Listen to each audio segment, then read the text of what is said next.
Okay, let's be real. If choosing romantic partners was a video game, some of you all are stuck on level 1 with the same boss battle named Chad or Crystal. You know who you are. But hey, no judgment. We've all been there, playing the same heartache playlist on repeat. But maybe, just maybe, it's time to let ancient wisdom and the Tao Te Ching DJ your love life for once.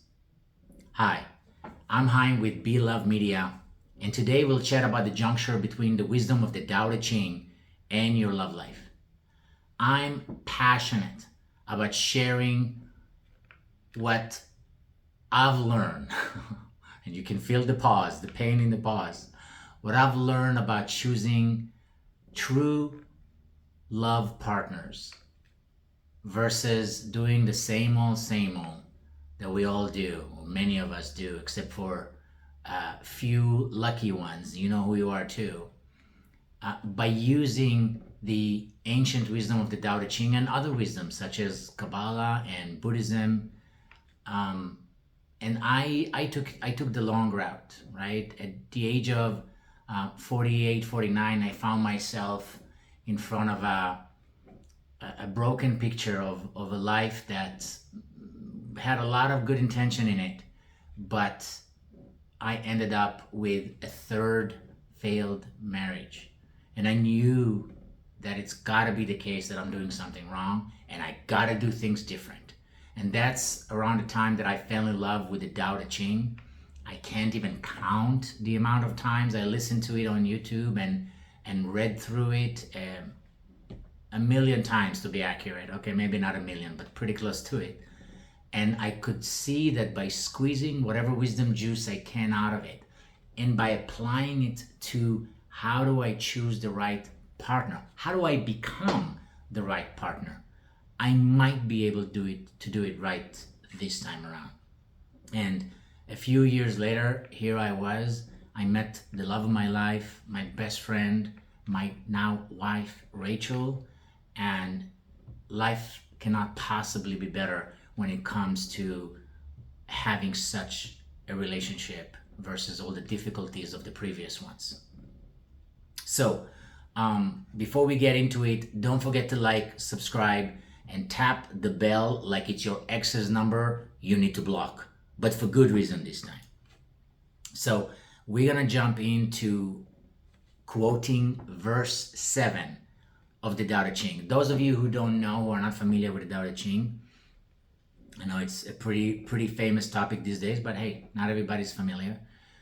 This wisdom was written 2,600 years ago by Lao Tzu, who was an ancient China cleric, ran a library apparently, and was very much disheartened by what they called back then, 2,600 years ago, the warring states period, where all the many kings and princes of ancient China were just fighting each other for power. And he had enough of it. And he actually left China and was about to cross the border outside of wherever it was that he lived. And the border patrol person stopped him and he said, "I know who you are. You're a wise man, you're a sage. Before you leave, could you please write down some advice for life?"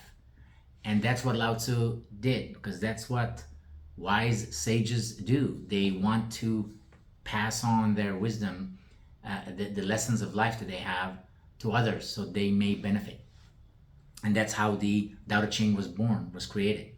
So here we are, 7 out of 81 verses of the Tao Te Ching. Heaven is eternal. The earth endures. Why do heaven and earth last forever? They do not live for themselves only. That is why they last forever. So let's unpack this and apply it to something close to our hearts, like choosing someone who won't ghost us during Mercury retrograde. So 5 insights. If you stick around, by the way, all the way to the end, I will make sure that you get 3 practical tips for your dating life out of this specific verse. It's worth it. Stick around. In the meantime, 5 insights from verse 7 and how they apply to choosing a romantic partner. Number 1, selflessness is strength. Look for someone who gives without keeping score. If their love feels like a business transaction, you might be dating a walking spreadsheet, not a soul partner. And out of my own experience, my painful experience, I have countless examples of that, right? Whether it was my partner doing it or I was doing it when I was, let's just say, with a little bit lower vibration, lower consciousness. For instance, hey honey, could you do the dishes please? And then the thought that came to my mind years ago was, well, when was the last time she did the dishes? Or when was the last time we made love? Particularly for guys know what I mean, although it applies for girls too, for women too, but you know what I mean by transactional relationships. Or how about we go dancing this weekend? And my brain goes, well, when was the last time we did something that I liked? Going to my favorite restaurant, for example. So today, when I look at my relationship with my beloved Rachel, that's just not the case. And not because I'm some perfect human being or anything like that, but once you go through certain lessons in life, and if you're lucky enough, like I was, to actually learn something from it about what is a healthy relationship and how do relationships thrive versus deteriorate like most relationships. You know how I know that I need to do the dishes these days? When I don't feel like it. Yes. When there's some dishes in the sink and I have this selfish urge, I don't feel like doing the dishes. And I know if I ask my wife Rachel, she'll do it. She always, happy to accommodate.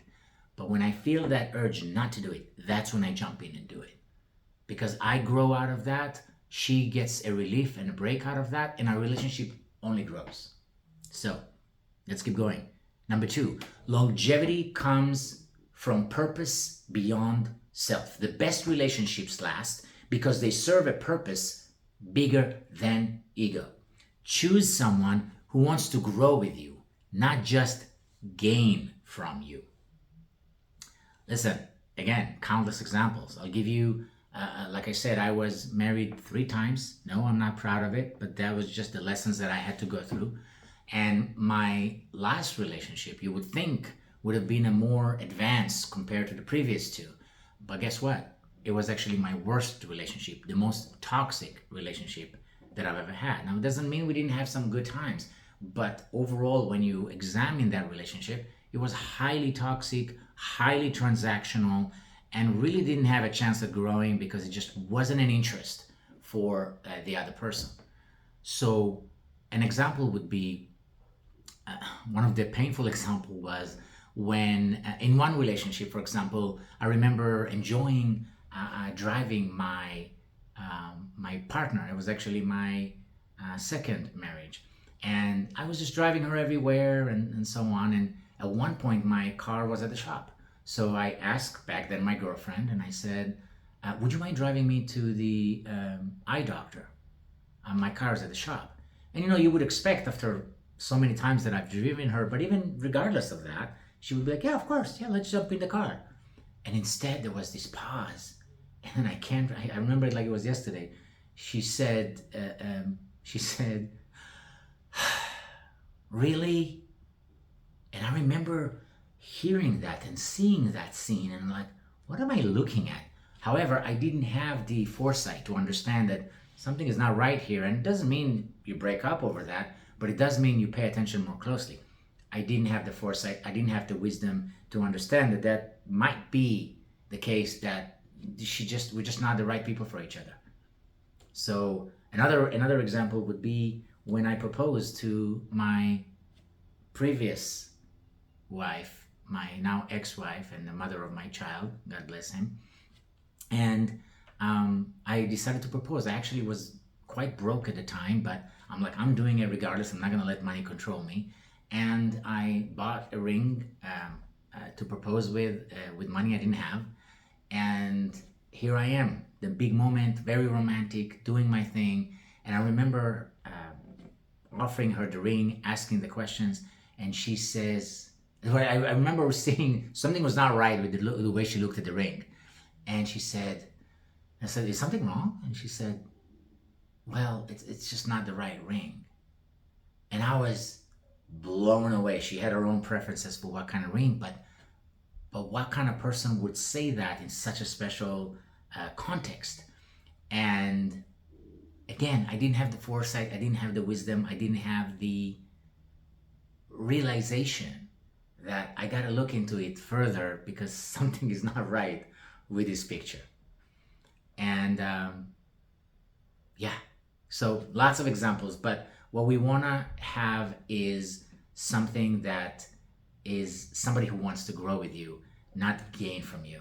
And an example with my Rachel, and I have plenty of wonderful examples from that because I have learned my lessons by that point, was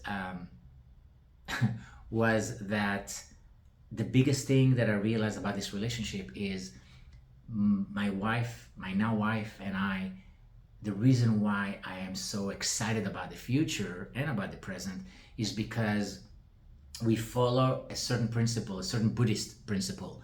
When you want to know who would be the best partner for you, make sure that you're not just looking into each other's eyes, but you're also looking in the same direction. And what that means from the Buddhist perspective is that looking into each other's eyes is a metaphor for being in love, being infatuated, being passionate about each other because the relationship is young and exciting and there is all this passion. But at the end of the day, relationships transform and progress from infatuation to true love, to deep friendship, to deep emotion that is not based on a fleeting feeling, but on true commitment to each other. And looking in the same direction means that you have similar spiritual goals, similar purpose-driven goals. If you don't have that, if it's just about getting a house as a new couple, getting 2 cars, then getting a better car, better house, no, that's just you're risking that it's just not going to last, or it's not going to last for the right reasons.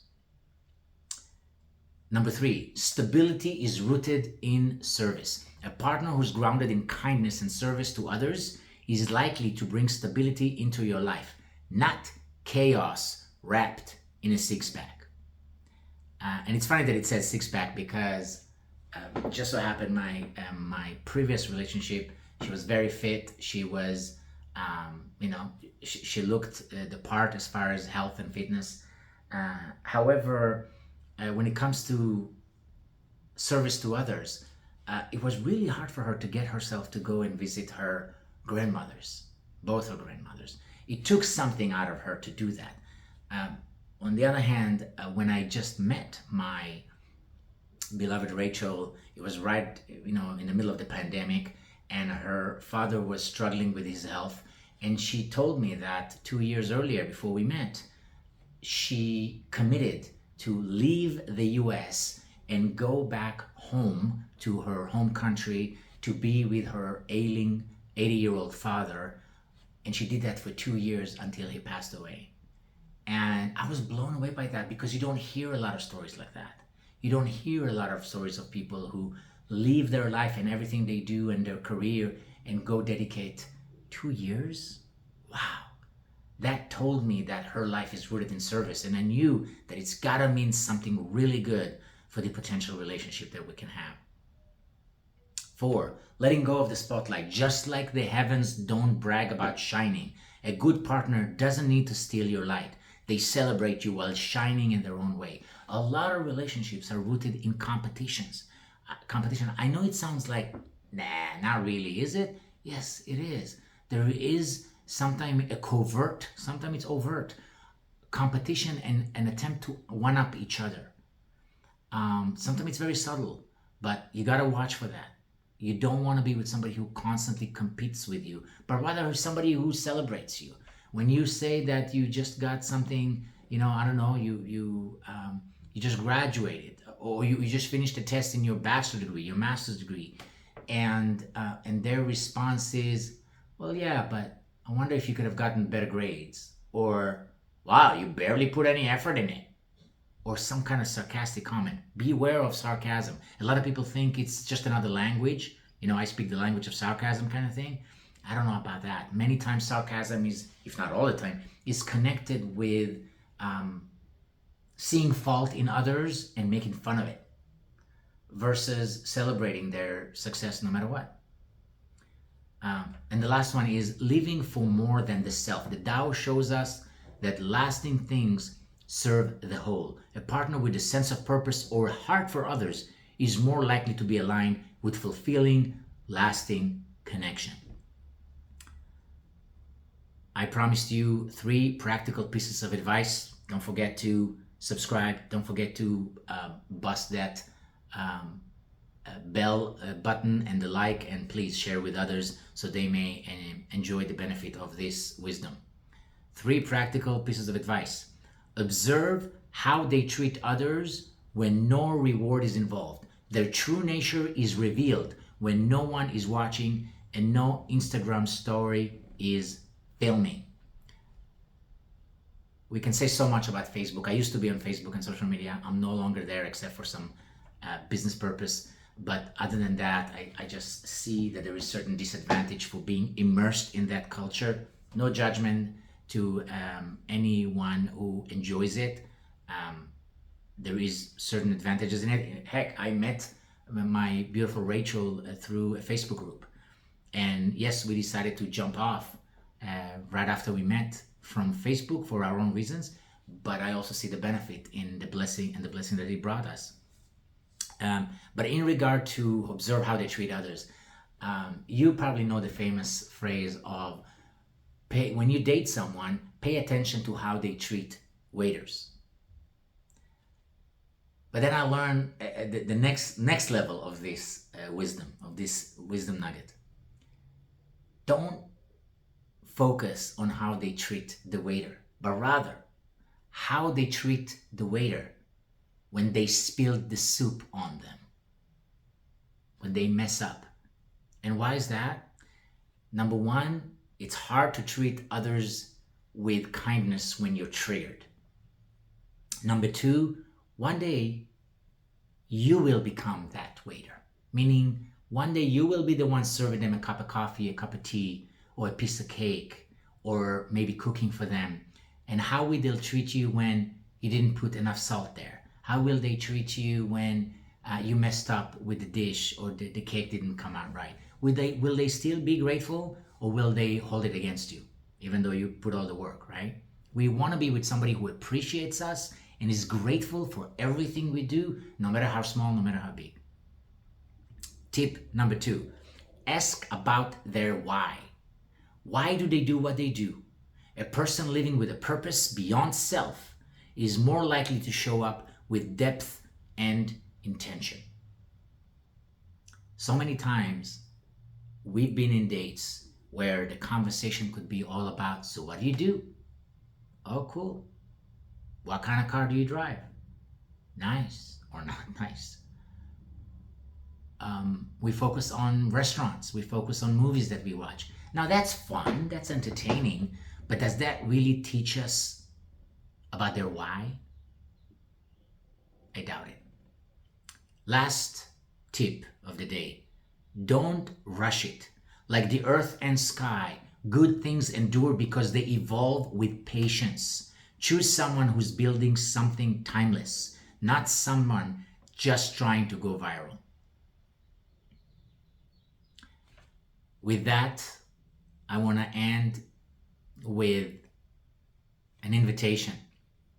If this video helped you rethink your romantic GPS, or at least made you laugh while ghosting your old patterns, then like, comment, share, and subscribe to the channel, because healing is better than memes. Healing is better with memes, the Tao, and a little sass. Until next time, true lovers, may your heart be open, your standards be high, and your next date be less lesson and more aligned blessing. Peace, love, and remember, even the Tao doesn't chase. So why should you?